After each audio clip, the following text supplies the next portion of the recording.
1.5 million accounts have been hacked, credit card numbers and other important data. And this is the seventh biggest player in this industry. These people, the Global Payments serves as middle. Global Payments. Right, and they serve as middlemen. You use your Visa card at the store. These guys help route that transaction through to your account.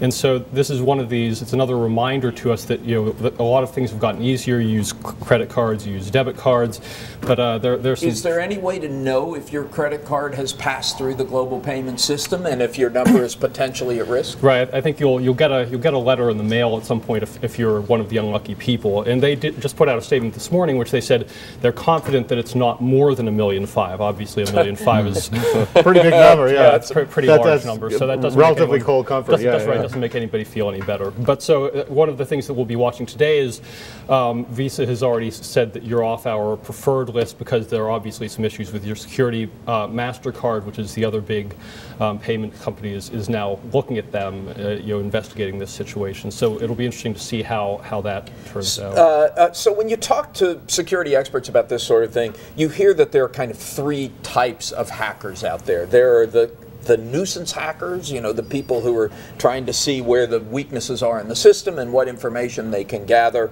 There are sort of national security hackers. People talk a lot about Chinese-backed hackers. And then there are people who are actually out to make a buck. Right. Do we know who's behind this and what they're... Yeah, we don't know. I mean, I think we know very little at this point. You see that number of accounts and it says to you, look, somebody would, you assume that somebody wants to resell those. I mean, there's a big black market in credit card numbers and these sorts of But no indication items. yet. But we don't know for sure, right? We absolutely do not know. And there's... Yeah, I think, and that's what I think is scary to people. You're urged to put more of your financial life online.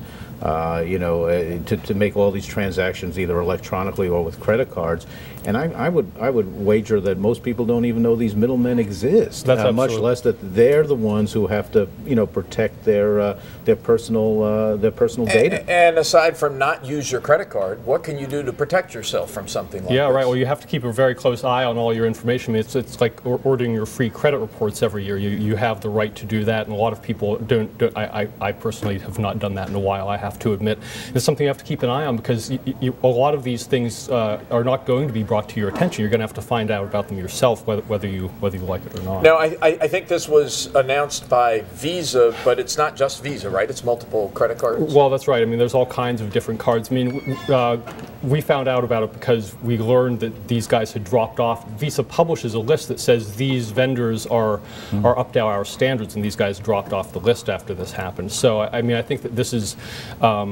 it's something that could be happening all the time, and we just don't know about it. Obviously, this is one we happen to find out. Right? Yeah. No. That's it's the scary thing is there's not a lot of disclosure around these things, and there are things about this that we learn weeks later, and X number of accounts. And you only find out if you're affected if you get a letter in the mail, and then presumably do they ask you to close an account, or it's just sort of stand by to stand by? That's right. In a lot of cases, they do just say we will monitor these accounts, and we'll give you tools where you can monitor them yourselves. And again, you wonder how many people really take them up on that offer because it's another thing that people have to do, and most people don't really want to add anything else to their to-do list.